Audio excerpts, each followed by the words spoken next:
दोस्तों आज हम बहुत इंपॉर्टेंट टॉपिक के ऊपर डिस्कशन करेंगे। ये बहुत ही टेक्निकल पॉइंट है कि हमें पता होना चाहिए कि हम यदि इंडस्ट्रीज़ में काम कर रहे हैं या फिर किसी जीएसएस के ऊपर वर्क कर रहे हैं तो ट्रांसफॉर्मर क्या चीज़ होती है, ट्रांसफॉर्मर का क्या काम होता है और ट्रांसफॉर्मर्स की जो इम्पोर्टेंट एस्पेक्ट्स होते हैं वो सभी हम लोग आज डिस्कस करेंगे। ये एक छोटा सा वीडियो होगा जिसमें आपके ट्रांसफॉर्मर रिलेटेड सभी क्यूरीज कंप्लीट हो जाएगी।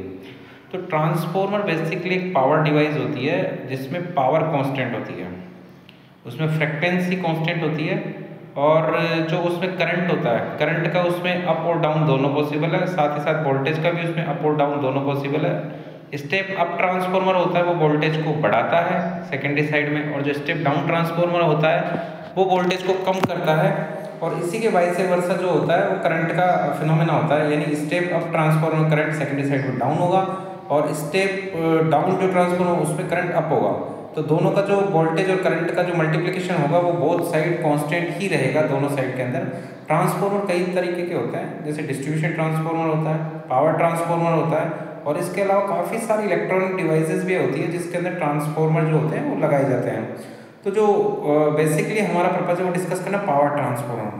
पावर ट्रांसफॉर्मर किसी भी जो इलेक्ट्रिकल यूनिट होती है, पूरा जीएसएस होता है, उसके सबसे इंपॉर्टेंट डिवाइस होती है और इसको हार्ट ऑफ द जीएसएस भी कहा जाता है। वो इसलिए कहा जाता है कि ये सबसे एक तो महंगा इक्विपमेंट होता है और साथ ही साथ यदि ट्रांसफॉर्मर में कोई समस्या आ जाती है तो पूरा का पूरा जीएसएस ही कोलैप्स हो जाएगा, पूरा का पूरा जीएसएस ही बंद करना पड़ेगा ताकि उस प्रॉब्लम को अटेंड की जा सके और वहाँ पर ट्रांसफॉर्मर को देखकर हम उसकी प्रॉब्लम को शॉर्ट आउट कर सकें। ट्रांसफॉर्मर में बेसिकली क्या होता है कि कूलिंग पर्पज के लिए हमें ऑयल की जरूरत होती है, उसके लिए एक मिनरल ऑयल जिसे बोला जाता है, ट्रांसफॉर्मर मिनरल ऑयल का यूज़ किया जाता है, वो कूलिंग पर्पज के लिए होता है। साथ ही साथ वो इंसुलेशन भी प्रोवाइड करवाता है। जो हमारी जो डिवाइसेस होती है, जैसे कि डिवाइसेस कौन कौन सी होगी, इसके अंदर केबल यूज़ की जाती है, साथ ही साथ इसमें जो पावर जो इसमें इंटरनली जो वाइंडिंग होती है उसको इंसुलेशन प्रोवाइड करवाता है। साथ ही साथ इसमें जो बुशिंग लगी रहती है, बुशिंग क्या होती है, बेसिकली बुशिंग लाइव पार्ट को ट्रांसफॉर्मर से टच होने से बचाती है और किसी भी प्रकार की जनहानि होने से रोकती है।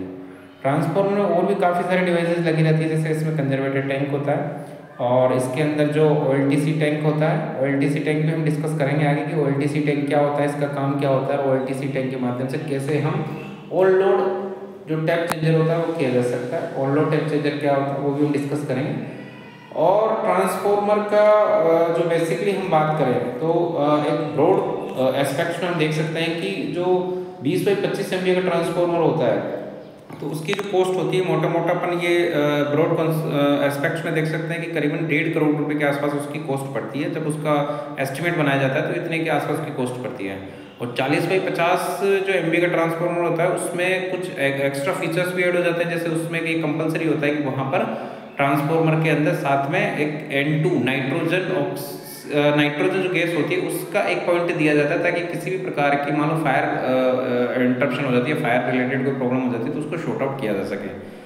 और इसलिए इसकी कॉस्ट बढ़ जाती है और वो लगभग 2.5 करोड़ से 3.25 करोड़ रुपए के आसपास अकॉर्डिंग टू बे में क्या क्या इक्विपमेंट लगेंगे, कितनी वो दूरी पर है, इन चीज़ों पर डिपेंड करते हैं उसका एस्टिमेट प्रिपेयर होगा। और हम बड़े ट्रांसफॉर्मर की बात करें जैसे 100 MVA का ट्रांसफॉर्मर होगा तो उसकी कॉस्ट उसी अकॉर्डिंग उसमें बढ़ जाएगी। तो पावर ट्रांसफॉर्मर किसी भी चीज़ की बहुत इंपॉर्टेंट डिवाइस होती है। उम्मीद करता हूँ आपको इसका सारा कॉन्सेप्ट अच्छे से समझ में आ गया होगा और आप जो है इस कॉन्सेप्ट को समझ पाएंगे। तो ट्रांसफॉर्मर के ऐसे ही और जो इक्विपमेंट है, पावर इक्विपमेंट्स है, उनसे रिलेटेड किसी भी प्रकार की क्वेरी और उनसे जुड़े समाधानों के लिए आप हमारे चैनल से जुड़े रहें। किसी प्रकार की कोई क्वेरी हो आपको, मान लो कोई रिले से रिलेटेड हो, पावर ट्रांसफॉर्मर से रिलेटेड हो, C&R पैनल से रिलेटेड हो, GSS से रिलेटेड हो, या फिर किसी भी प्रकार की टेक्निकल समस्या यदि आपको आती है तो हमें आप नीचे राइट डाउन जो है उसमें राइट डाउन कर सकते हैं और हम कोशिश करेंगे जल्दी से जल्दी आप तक उस प्रॉब्लम का सॉल्यूशन हम ला सकें। थैंक यू दोस्तों, बाय बाय, फिर मिलते हैं, गुड बाय।